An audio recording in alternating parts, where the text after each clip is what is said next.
We are back with the Buffalonian Podcast. I'm Joe Callie. As always, I'm joined by none other than Dom Loss. You may hear Charlie Puth, see you again in the background, serenading the start of the show. It's a message out there, even though Poyer's playing for the Ops now, just like Thurman did, the Terminator back in the day. Listen, it happens. It's a business at the end of the day. And Poyer's from Miami. Okay? Give it to him. He's going home, whatever. It was tough to see Rachel Bush throw the fins up out like 20 minutes after it happened. But we'll move past it. The Bills made a plethora of moves. We covered that on the last show just to clear some cap space. And now we've seen some free agency casualties. So that is what we're going to be covering here. But what general thoughts after this crazy week, after the legal tampering period begins in the NFL? Lots of huge things going on, minus the Cowboys. They're just, I guess, high as a kite in their front office. Sitting on their hands. Yeah, with their thumbs planted. They're apparently going all in, though. Apparently they're going all in the draft. Is that what they're saying? No, they said they were going all in. So, okay. I guess they're not because they haven't done anything. And the market's gone. What are you going to get, Justin Fields? Yeah, apparently Zach Moss, $4 million is a little too expensive. Yeah. It's a little too rich. But you lost Tony Pollard, too. So that's tough for them. But what are your thoughts? I mean, just base level before we dive deep into it here. It's interesting. I thought, honest to God, when we were after last week, I was like, man, this week's show, we're gonna have like a lot to talk about. We still do to an extent, but it's more internal moves so far, like re-signings and like people signing elsewhere. That I guess there's really been. I may be mistaken here, but there's like 2. I guess if you count Trubisky, that happened last week. 3 like external signings. Yeah. Right. Yeah. Morrow, who's linebacker, and now Holland. So it's a little slower than expected. I'm not, I guess, super surprised because it's not like the Bills have a ton of cap, but no, they don't have all the money in the world to play with. So they don't have all the money to play with. It is kind of weird seeing a couple of like the targets that you want them to go after kind of get the price range you'd be interested in signing them. So yeah, again, it's not the same for every team. Some people might have different demands. But yeah, it's definitely been an interesting couple of hours and excited to chat about it. Yeah, no, it'll be a jam-packed pod today because the Sabres are also keeping the meat dangling in front of the Lions' face with the how many points out? No, they were 7 before last night's game. 5 now. They're 5 points out. 3% chance to make the playoffs. 3%, but you remember how long they ran with 2% last year? It can be done. All the way down to 1 point. Listen, if we literally sat here and shat on them all season, right, which was duly, it was warranted. Warranted. Yes, thank you. I was struggling to find that word. It was warranted to sit here and just take a dump, right? Because it was just dumb decision after dumb decision that led to this team being nothing more than mediocre. They sneak into the playoffs and just like win us back. It just despite what we were saying. And Don Granato takes his extension in stride, making the first playoff appearance for the Sabres. Oh, how wrong we were midway through the season. I won't feel a little bit bad though. No. I think they deserved everything we said. No, absolutely. 100%. And I think, I don't know, you're starting to see, did you see Tuck shove Thompson the other night? We've seen some cool stuff. We'll get into it. I mean, not to stay off kilter, but the Red Wings have really choked. Like they've fallen apart. So like that's the big reason why. But going back to the Bills, we'll get back to the Sabres in a little bit. So I think right now for the Bills, they haven't made a move externally that I'm incredibly interested. Like Trubisky, backup quarterback, whatever. Right. And I feel better about him than Kyle Allen, though. Like that is one thing I will say. I just don't think he's very good, and I would have preferred them actually going for a backup quarterback. I would have just preferred them drafting a quarterback. Sam Hartman, like I've said, no, he sucks. He's really bad. He's gonna get one of those. He has Jake Fromm. That's fantastic comparison. He's gonna get one of those Head and Shoulders commercials. Not calling him racist. No. But he's gonna get one of those Head and Shoulders commercials with Palomalu or whoever. You know what I mean? Mahomes. Yeah, Mahomes. That'll be it. That'll be the extent of his career. But no, I mean, backup quarterback was on the checklist. They got that. I think Rapp.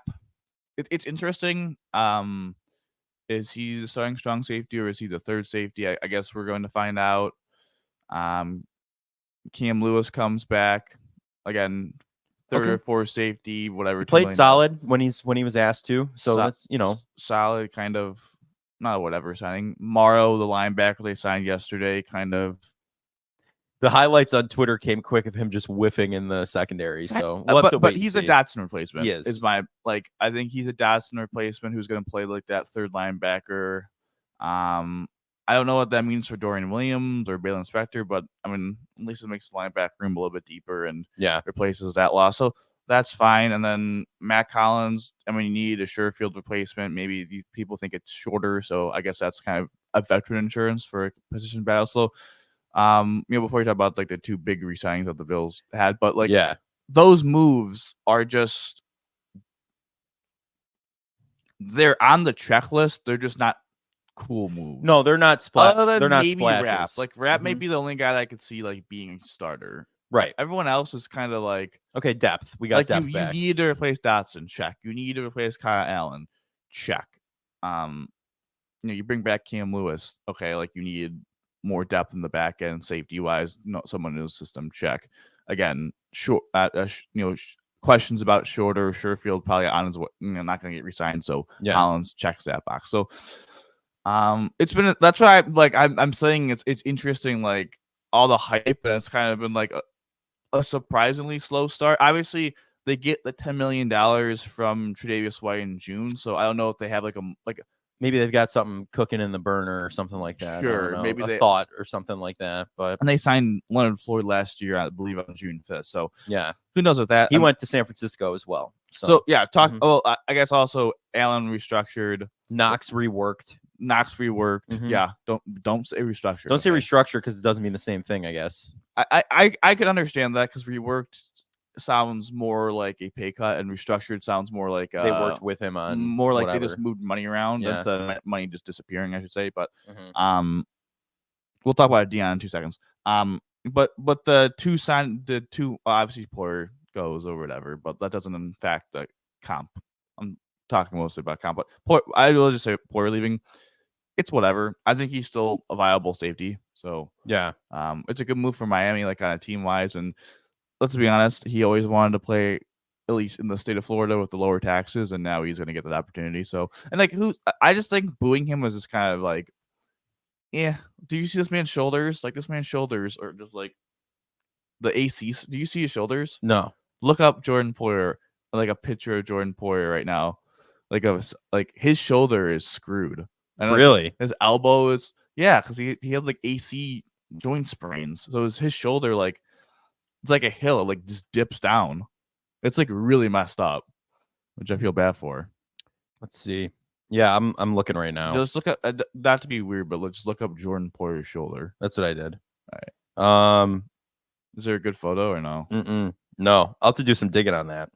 But is it actually just straight up slope though? Yeah, it's tough to watch. Like it honestly shows you how much like he's played through and like how much. Remember, he had the Gronkowski elbow brace for the Terminator on for like 2-3 seasons now. You know what I mean? So, listen, you can kind of see it in some of these pictures where it's sloped more than the other one, I would say. You know what I mean? But no, listen, as I said, Thurman also went to the Dolphins too, right? I mean, it's a business. I don't think it's his home. It's his home in the offseason too. So why wouldn't you spend your final years of your career in your home so you can just retire when you're done? You know what I mean? Like that's kind of where I'm at on that. I don't think it's anything like they got screwed. I'm sorry, the Dolphins have been having a rough time. Christian Wilkins, the ball bag grabber, goes into the AFC West, right? One of your bigger pieces on defense. They had a couple other people walked, didn't they? A couple linemen walked. They're Van Ginkel is gone. Van Ginkel, whatever his name is. Van Ginkel's gone. So like they've lost a couple key players there. They've lost a lot in their cut Jerome Baker. So they're gonna have to regroup defensively. And let's say that wasn't their strong suit last season either, their defense. So well, I think it's difficult.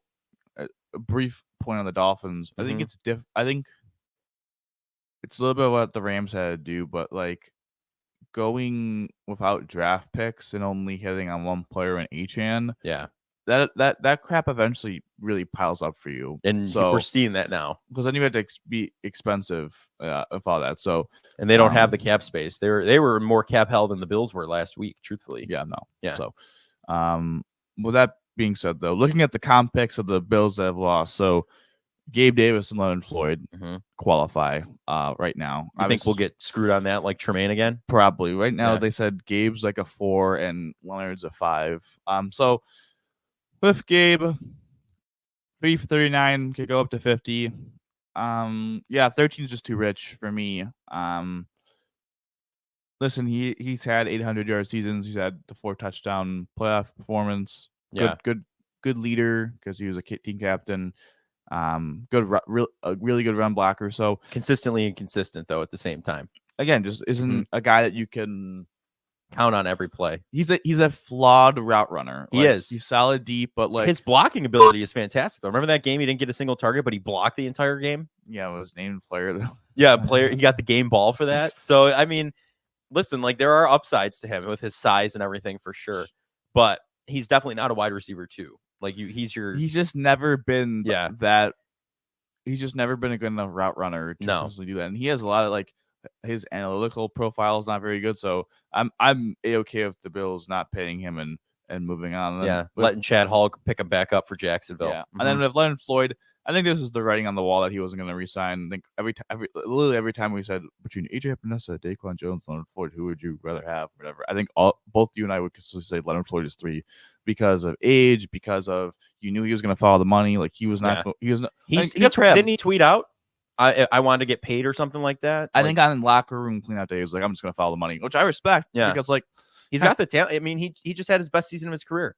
This is the time you do follow the money. Well, this is probably his last big-ish contract, and he also just had a 10-sack season. And again, one of his better seasons of his career. And so go somewhere where you can make the bag. He literally just had a year where we had to wait till June to sign. Now, I don't know if that again. I don't know all details of that situation. Where like the Bills approached him in March and was like, "Hey, like we want to sign you. We just got to free up the space, but we don't want to jeopardize our third-round pick of Tremaine Edmonds. Well, supposedly third-round pick of Tremaine Edmonds. So can you wait till June? Like hindsight shows you didn't have to even worry about that. But yeah. I mean, it's still a fourth-round pick, but with him leaving is it's tough because he was solid, but I also think he's not replaceable. But like no, but listen, AJ Epinesa age-wise has more upside. Like it made more sense. I don't to keep cry him myself to sleep with Leonard Floyd leaving because I always thought he was going to leave. But and who knows if Von Miller comes back this season and is actually himself like he was pre-ACL injury, you're not really missing that all that much. You know what I'm saying? Well, then the Bills do a good job of talking about now they're re-signing the 2 big moves, I should say, of Daquan Jones and AJ Epinesa. For all we can tell, they've been pretty team-friendly contracts. I think AJ Epinesa's cap at this coming season is under $4 million, and I think it's right around 6, I think, through the 2 years, and then I think there's a couple of void years or whatever. And then Daquan 2 for 16, and again, there's some language, but it's probably maybe a little lower than that. So honestly, getting those 2 guys probably right at the right number for my liking, and I like both the players, and I think they were both. I think Daquan was always high on my list, and AJ kind of grew up. He's climbing it. Well, AJ wasn't always necessarily on my list because I thought for sure someone was going to pay him 3 for 30. Like I thought for sure some random team was going to look at him and be like, you know what?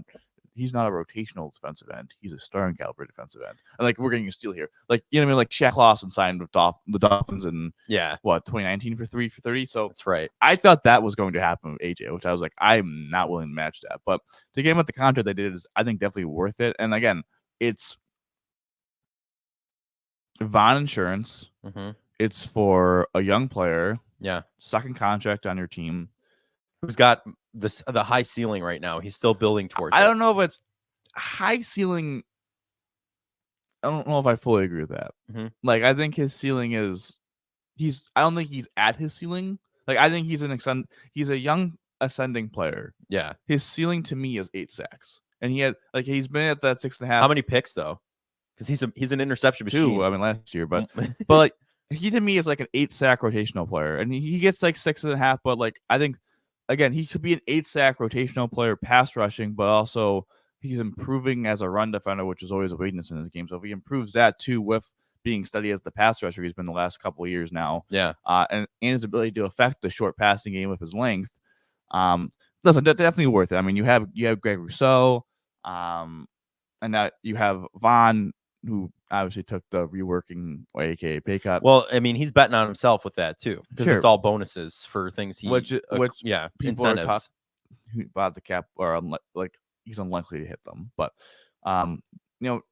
hopefully Vaughn bounces back, but at least to have AJ coming back is good. And then Daquan, we know Ed Oliver works well with Daquan.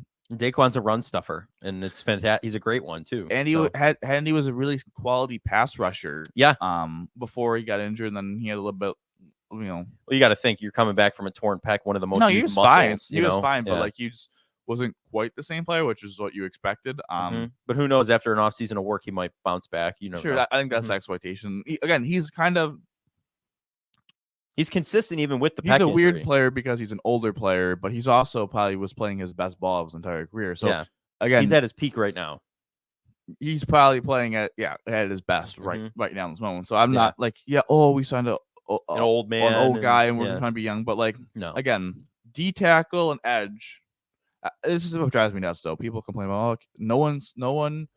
What's the saying? No one pays more for defensive line and special team but the Buffalo Bills. I was like, well, their positions had to be filled. Like the first thing that happened with Matt Collins today was like, oh my God, we're paying for a special teamer. I was like, well, I'm sorry. Why? If when you pay for a guy to be your wide receiver 5, I would think you prefer him to play some special teams. Yeah, right. Exactly. I think that would be kind of like you ain't gonna get a lot of run offensively, but to have value to the team, like we need you to play special teams and be a run blocker. Same thing with the D line, like. They gotta have guys. Like, I'm sorry. Like, they needed a third edge. They got a third quality edge. They needed a starting defensive tackle. They only have one at Oliver. So getting Daquan's huge because now it's you can go full youth. Like you have your starters, and you kind of have AJ now, and Kingsley Jonathan or whatever if you want him to be DN4 or pick a rookie and then have Jonathan be at DN5, then figure out what do you want to do at the backup positions. I think I would assume the Bills aren't done with defensive tackle in the free agency. I would assume they sign one more, maybe 2 more, and then draft one. I would assume so. Yeah. Listen, I like you said, no one pays more for defensive line than the Buffalo Bills, whatever the saying is, right? I'm like okay with that though, in a sense, because it's just their defense has been top 10 in the NFL for the past 4 years, right? And is a big reason they do get to where they get to in the postseason. It's also a big reason why they end where they end.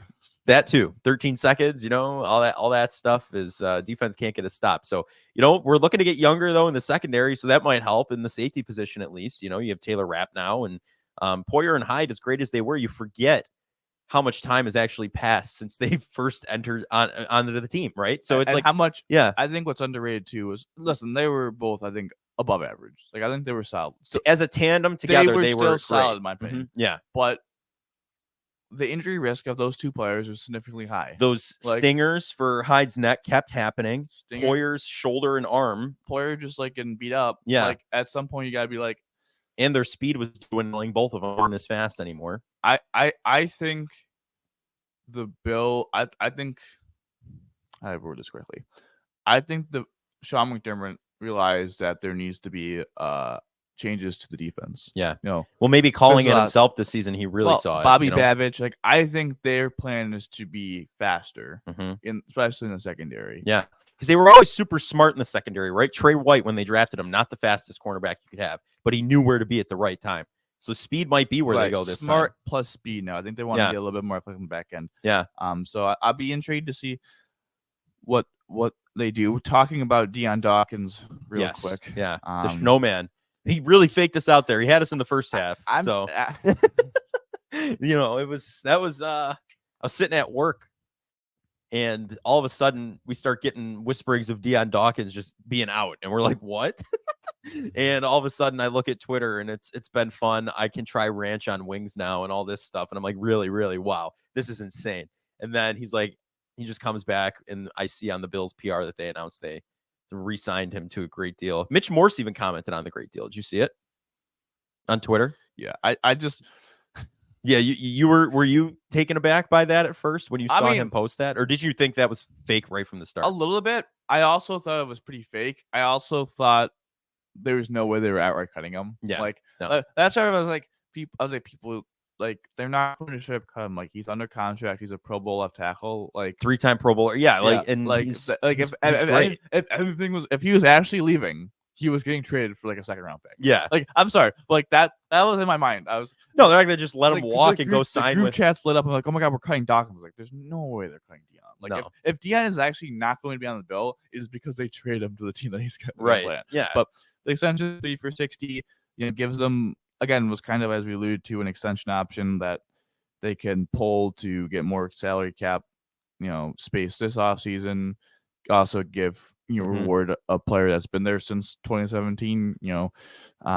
yeah, and who's been putting in the work. I mean, he's been solid pretty much every season. He's a 2-time Pro Bowler now. I think 3. Oh, I think no, 3 you're times. right. It is yeah, 3. 3 times. It is 3 times. It's like a 3-peat. Yeah. I think he has because it was back to back. I think or something like that. I think he's got. You're right. I think I mentioned a couple pods ago he might have a team record now or a lineman record or tackle record. I definitely think it is 3. But yeah, I'm talking about. I mean, just listen. He's the blind side for Josh Allen.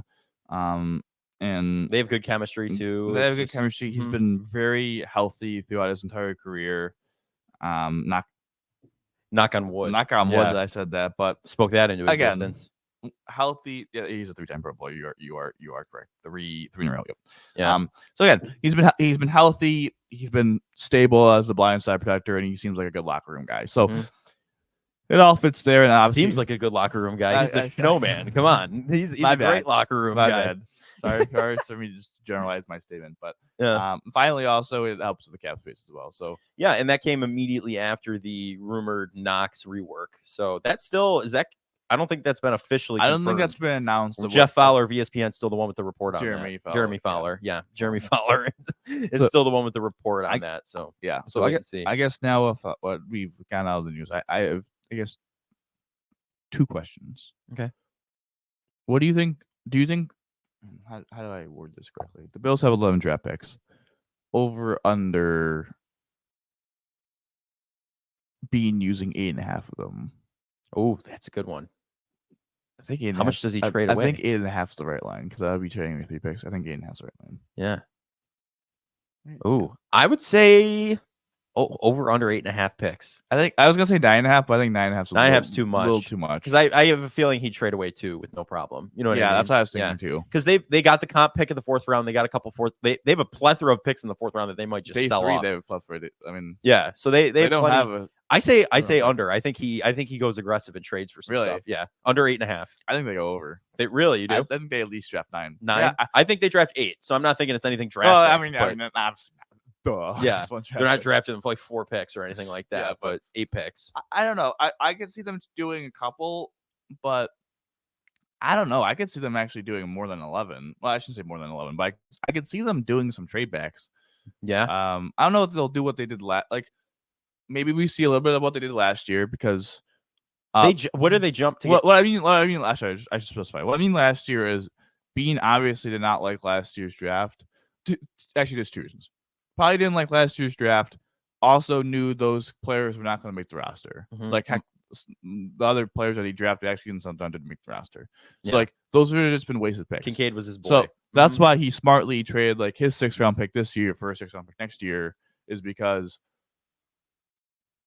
now you push it back a year. And now those guys probably likes this draft class a little bit more depth wise, and probably those guys have a significant better chance of making this roster. Yeah,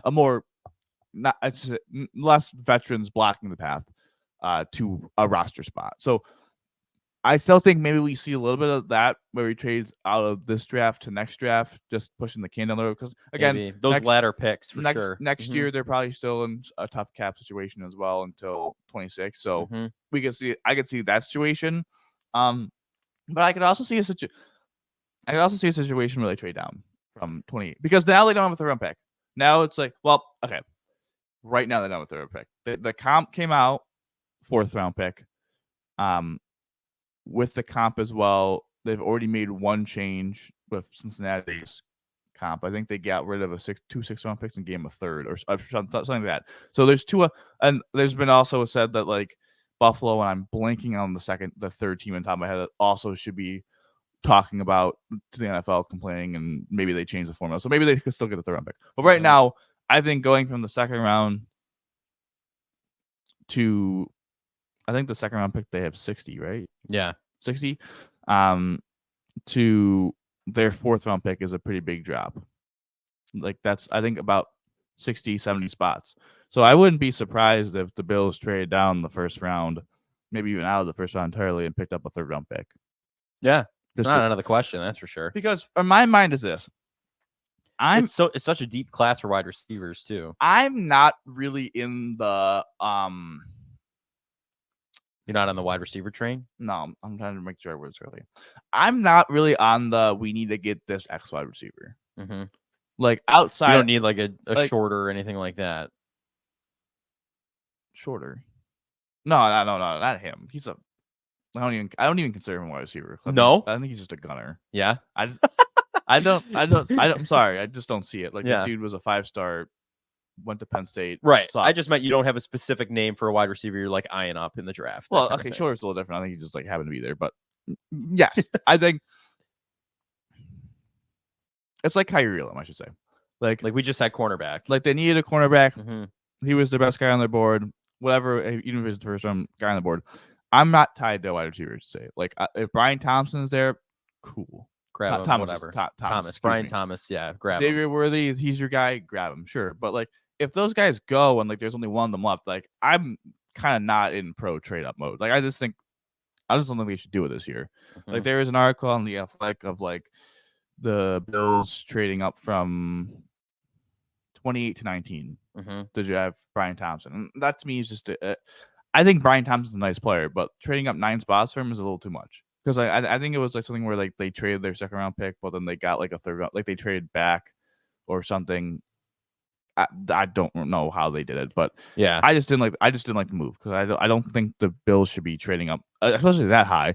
But I just think the Bills should be trying to get another day 2 pick, and if they trade back and get another pick, like I think that's I just think I was pro trade back a little bit last year, and obviously Kincaid worked out. I am really pro trade back this year. I just think I don't really need them to draft 11 guys, but I would like them to get another second day 2 picks so they could draft more quality of player. Gotcha. If that makes sense. Because I'm in the boat of right now.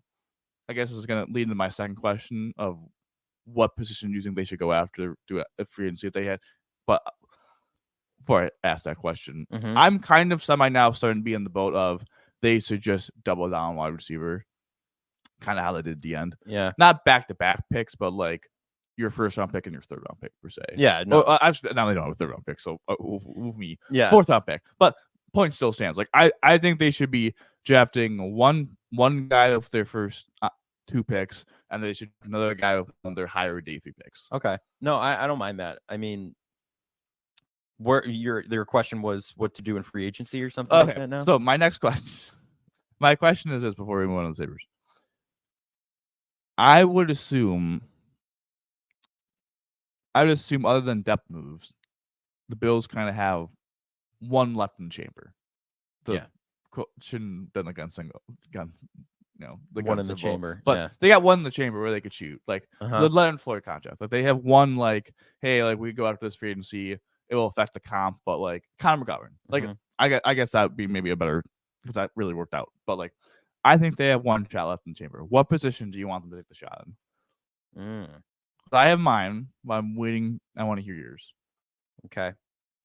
Well, I think, truthfully, if you're looking at it, and you're going to draft, in my opinion, you're drafting wide receivers. So I don't think you jump for a wide receiver in free agency here.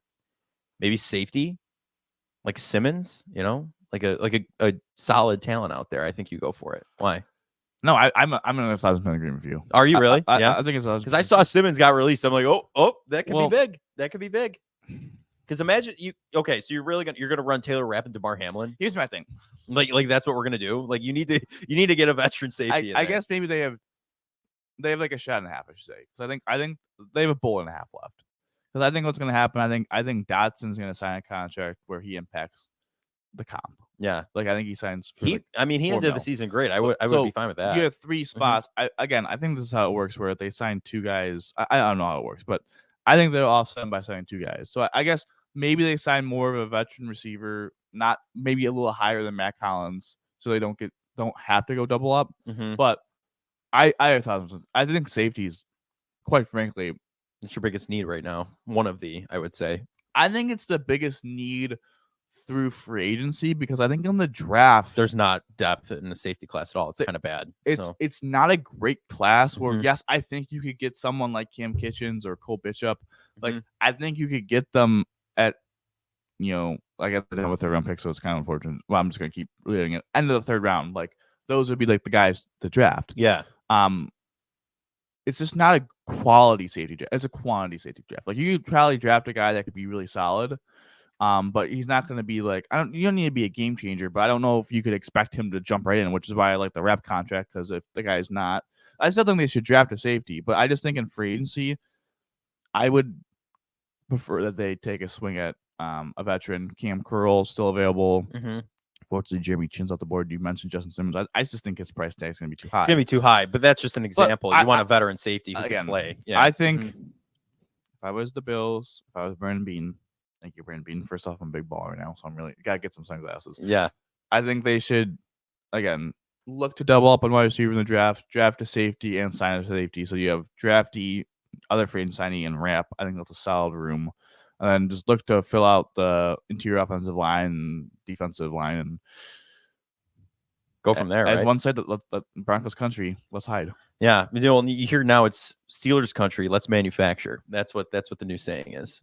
Because he got all his equipment yesterday, and that was like, I honestly good for the Broncos because let's ride is significantly better than let's manufacture. And here's the thing that that's good on the Steelers though, because they got this guy for the vet minimum, and he's still getting a top contract technically because the Broncos are paying $38 million. Yeah, they're paying, they're footing the bill. So I mean, honestly, for the way he was treated there, I guess them asking him like, hey, restructure or you're done, or rework, or you're done, and basically threatening him, blackmailing him with that.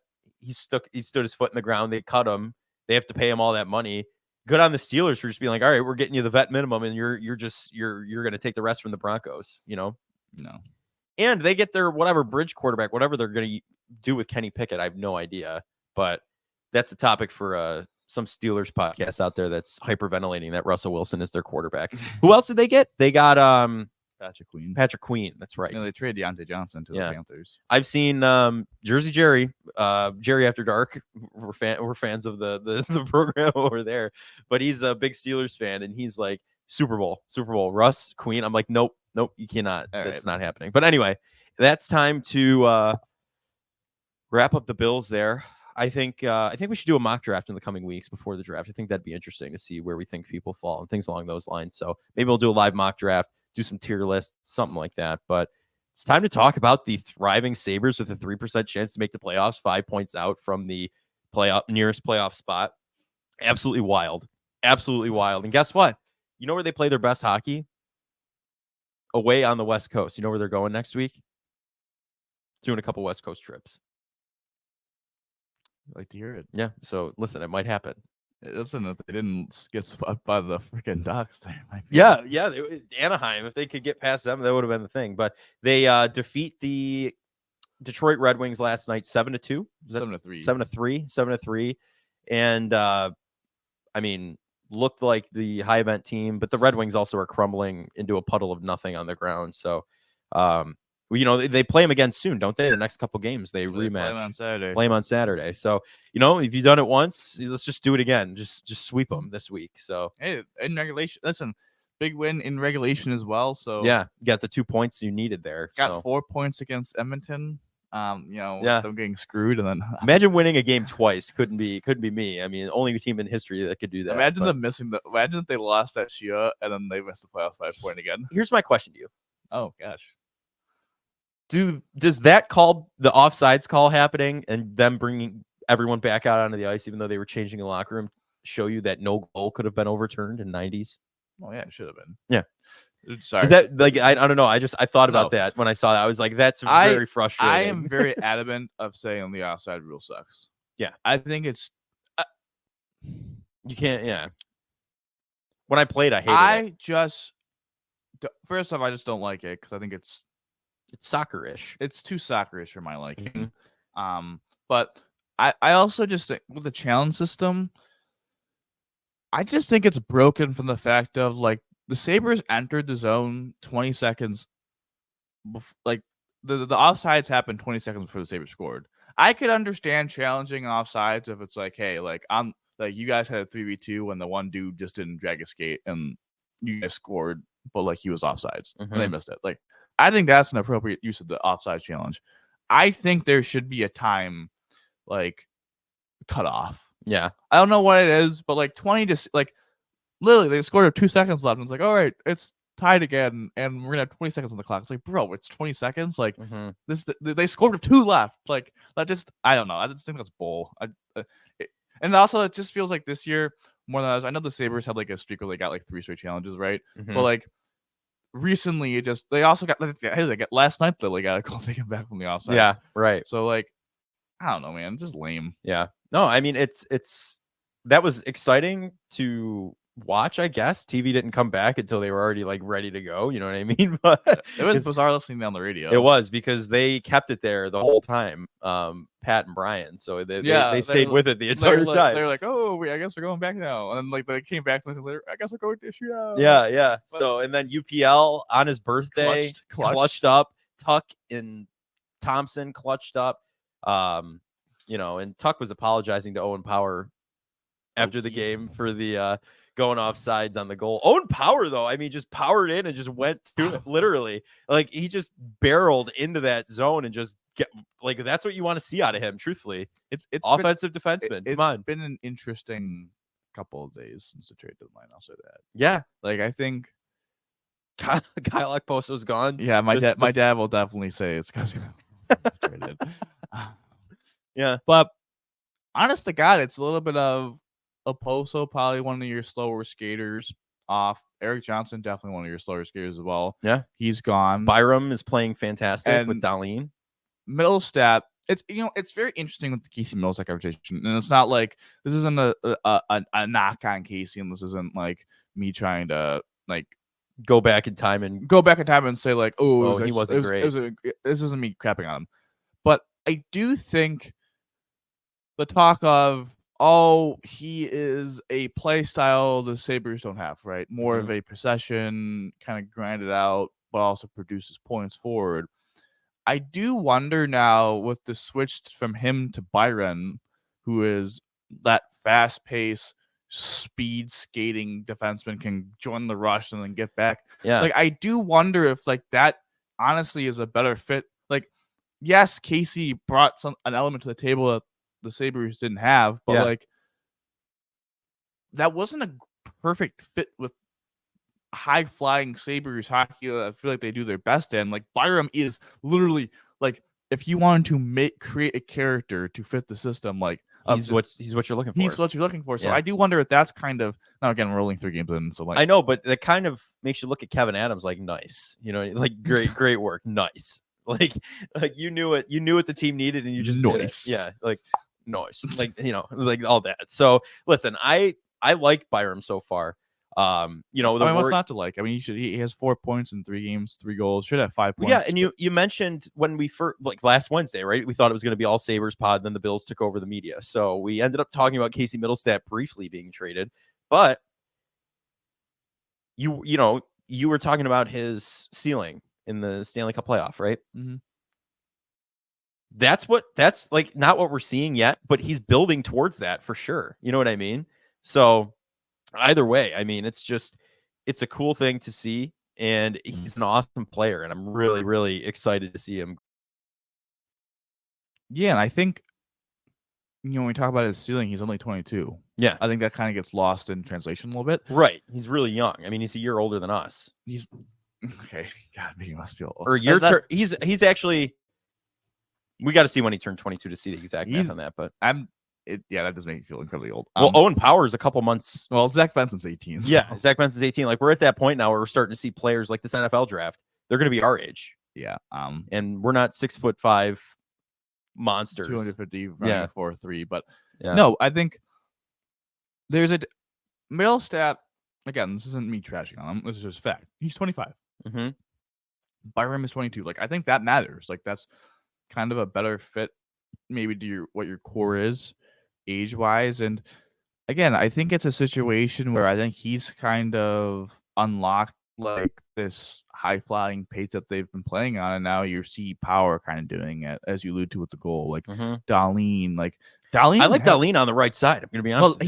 He likes it too. He's a right side defenseman. Yeah. He shoots left. That's why I went a little bit when people complain, oh my god, we have too many left shots. It's like Darlene is a right side defenseman. He's not a right side defenseman. He's a right side defenseman. Yeah, and he's legitimately mentioned that he likes the right side because it opens up passing lanes he wouldn't get on the left side. Yeah. Which you're seeing that between him and Byram. So yeah, it's exciting to watch. They've dominated. Like that's a legit. And so that's a legit top pair. One of the like if they really play to their peak together, that could be one of the best in the NHL. That is, and then you also have Power, who I think is right up there with Byram in terms of talent as well. Well, so now he can drop to a lower line and help the depth too. Sure, you know what I mean? 3 guys. They're just significantly way bigger on Matthias Samuelsson than probably I'll ever be. I think me too. I think 90% of Buffalo sports fans would agree with you. Yeah, the only person I think is in the 10% that I know is our former co-host. So, that's right. Yes, yeah, I do remember that.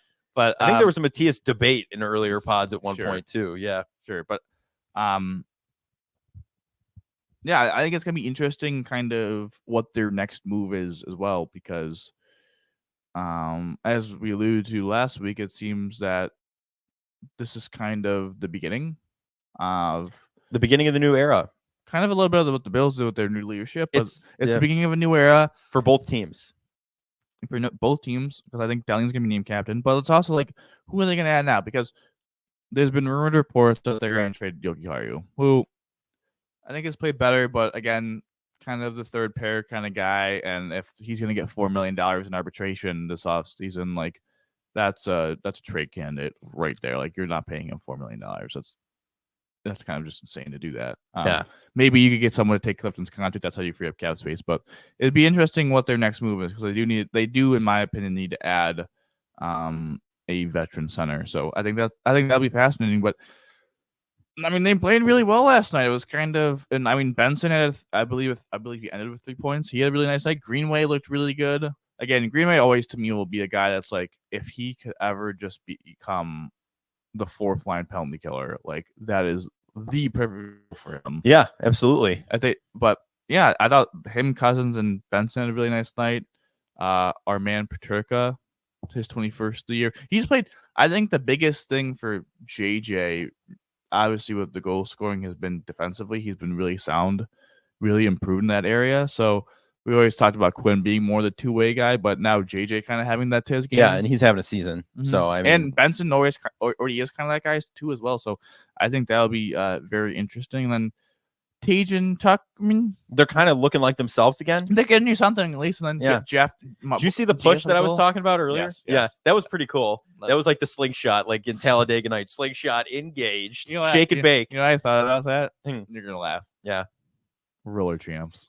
Yes. Oh my God. That's a dead Ubisoft game for any of you gamers out there listening. That, That's exactly what I thought of. Yeah, legitimately though, it makes sense. That was cool. But like, that's what you used to see out of the Sabres team that made them exciting to watch, right? Like goofy stuff like that. Like, not even goofy in the sense that it's funny, but just like they looked like kids out there on the ice playing hockey, right? They looked youthful. They looked exciting. This whole season has just been, I want to leave in the third period because they aren't doing anything fun. You're trying to sell the on-ice product when there is no product to sell. Like that's the on-ice product. Let your offense just go. Let them cook, literally. Yeah, I think it's been it's honestly, it's been a reawakening. It's just been an interesting couple of days, and obviously it's only been a couple of days. So yeah, who knows? But we'll wait for the eventual collapse that comes with stuff like this. But what are you gonna do? I don't know. I think it's a fascinating. UPL has continued to play really well. He got hit a couple of times last game, which was a little scary of his injury history. Yeah, with the double hip surgery in 2019. I mean, you just love. I do because I mean, what 20-something, early 20-year-old has double hip surgery? Like, I guess a goalie would. Yeah, that would make sense. But he's played really well again. Do I think the Sabres have a chance of making the playoffs? No.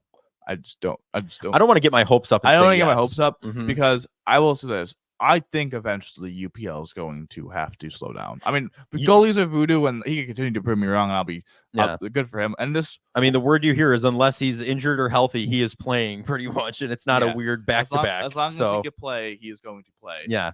So I just think that's. I'm just happy he's kind of come into his form, he's though. literally been the best goaltender like over the course since of 2024. He's literally been the best goaltender in the NHL. Yeah. So like, I don't know. Like, you might have birthed something that you can keep for a long time. Like, imagine you get Devin Levi up, right, and he's producing consistently in a backup role, and you have UPL just cooking. Like that to me just is better than Eric Comrie. You know, like. Yeah, you got to move on from that. I think they're like 1-7 in Comrie starts or something like that too. So if they actually had like a consistent backup, they might be. You might have more points. You might be in a playoff again. They spot. might be in the points, which is again really frustrating. That this is like what the 13th straight season we're saying. Oh, if they just like actually got consistent goaltending. They actually got like an actual backup. Look at what happens when they have consistent goaltending. Or if they didn't lose to some of the worst teams in the league a couple times, but yeah, I mean it's nice to see Thompson talk. It's nice to see Benson continue to play, continue to take some steps. Peterka.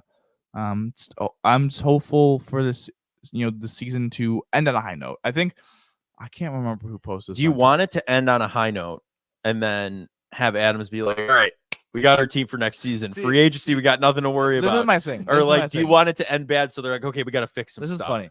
This is funny because someone posted this and was like, would you rather right now have the Sabres just miss the playoffs by like 8 points? or miss the playoffs, like get hot and miss the playoffs by a point like last year. Yeah. It's almost like the Bills. And question. I was like, damn, that is a good question because I disagree with your point on they won't do anything. I think but I'm just saying I actually think they're completely locked in on doing something. Like, they just traded Milstat. They have to Byram. do something. They were trying, every rumor was saying that they were trying to trade for a forward that just didn't get done. So that seems like an option thing, and Yokiharu's staying or whatever. So, and maybe Clifton. So I think for sure this is going to be the same roster. Like, I'm pretty confident in saying that. Now, I said that last year, and here we go. But my concern would be if they miss the playoffs at one point is that Granato comes back, which I guess it's so weird. I think Granato will be back if his team goes in hot. I just think he's going to come back. Yeah. Like, and then his extension, the buyout's gone, and you actually have. I just don't think. I'm gonna be honest. I just don't think it matters if they miss the playoffs. But now they absolutely don't win another game. Like, sure. Yeah, but listen, if they win a couple more games and show promise like this, like they did last night, I just think he's staying. He's going to be the coach. I just think that's what it is. I just think he's going to come back. Now, my only thing would be this: completely wipe the coaching staff outside him. Yes. That is my. I'm sorry. Get special teams out of there. Power play gone. Yeah. They can make the freaking playoffs for all I care. None of those assistant coaches should be coming back. No, like they're terrible. Those guys should be gone. Mm-hmm. Again, I think I'm pretty confident they're making changes to the roster. But my one caveat that I don't know is confirmed going to happen. Yeah, is the outside Granato coaches, and they at least at bare minimum had to be gone. They had to be gone at bare minimum. I don't know. I'm starting to think that Granato is safe, which is kind of. I mean, it's kind of the realization we had with McDermott after a little bit. Here's my thing, and this has always been my thing with Granato. I think he has some ability to develop players, and like we're seeing it now with Benson, Peterka, and all that. My frustration with Granato is that he's not a tactician. Mm-hmm. Like he's just not. Like I just feel like the Sabres routinely get out-coached in the X's and O's, not the Jimmies and Joes. Yeah. Like I just think in a playoff series, if they played against a coach that was really good, like I think they would get freaking destroyed on tactics. Mm-hmm. And that's my thing, is that like I just don't think I could trust Granato. And I guess it's the same what people think with McDermott, is that like, oh, is he really like he gets out coached? Does he get out coached? Mm-hmm. And like yeah, sure, Andy Reid out coaches a lot of people, so I guess that's true. Mm-hmm. I just think it's really the same. We don't really have any evidence of playoff series, obviously, but like in the regular season, like this is the same guy that can't figure out how to freaking pull a goalie. Yeah, that's like have and now the penalty kills kind of somewhat been a little bit more interesting, and they've had some success in the power play, but even that's like, I mean, we got teams pulling goalies in overtime, and we can't figure out how to do it in regulation. It's asinine. It's asinine, Mm-hmm. And so again, like. I think he's a good dude. He's a good dude. Yeah, and I think he's good for the room per se. he's the culture coach. I just don't think he's getting over the hump. I agreed 1,000%. I just don't think you're gonna You're not going to the cup with Granato. You're not going to be successful in the playoffs with that kind of coach. I just don't, because you need a coach who can make key adjustments in the key moments at KeyBank Center. And it just feels like every time the Sabres are down by a goal in the third period, they play like trash because teams play the trap and they just don't figure out that they can't get the big power play goal when they need to, and the penalty kill every once in a while just kind of takes a lull for 3 weeks. Yeah. So again, I think part of it's UPL saving the job, because I think if UPL was kind of even if he wasn't the number one goalie, if he was the 10th best goalie, which is still pretty good, the Sabres wouldn't be even close. Yeah. So again, I also think Bowen Byram saving his job, but you might have just heard me say KeyBank Center there. It was to add another key to the same sentence that you were saying, because you said key moments at key times and all whatever. But it's also because they play better anywhere but KeyBank Center most of the time. So unless they're in the black and reds at home, going to the game on Thursdays. Yeah, unless they're in the black and reds, they play like animals, like last night. But listen, do they put the go-ahead at center ice from here on out? Bring the vibes for the end of the season. The vibes. Change Sabretooth's colors to black and red. The death of the vibes. But last thing I will say is that they did announce that they are going to play a exhibition preseason game in Germany against GJ Peterka's old team next year, and then I believe they're starting their season October 4th and October 6th in Prague, Czechia. Yes, they are against the New Jersey Devils. So, I saw the little thing with the we're going overseas or whatever. So I do want to say this, and this is my last thing before you head out, because we're a little morning pod edition of Buffalonian. It is kind of amazing how we were literally pounding on the table for them to get a legit top four defenseman outside of Power and Dahlin, and now that they have, it's completely changed the team. Yeah, it's wow, you know, I feel very validated. Mm-hmm. You know how I helped you out earlier in your word. Yeah, I was gonna say a pat on the back. Yeah, no, I feel incredibly validated by the fact that we were pounding on the table hey, get a top four defenseman. Now we wanted the right shot, but again. But your beggars can't be choosers. No, and Dahlin went over to the right side, and he's doing fantastic. So I feel because it's changed the entire team. I mean, it's truly you have a defense that has more than one line that can do something. You have an elite pair. You have another elite guy on another pair, and then your bottom pair is playing. You and Jacob Rice is playing. They're serviceable. Well. They're serviceable. Yeah, that's kind of how you build a team. Yeah. So we've said Vegas is the standard, right, for depth. That's why they won the Stanley Cup, right?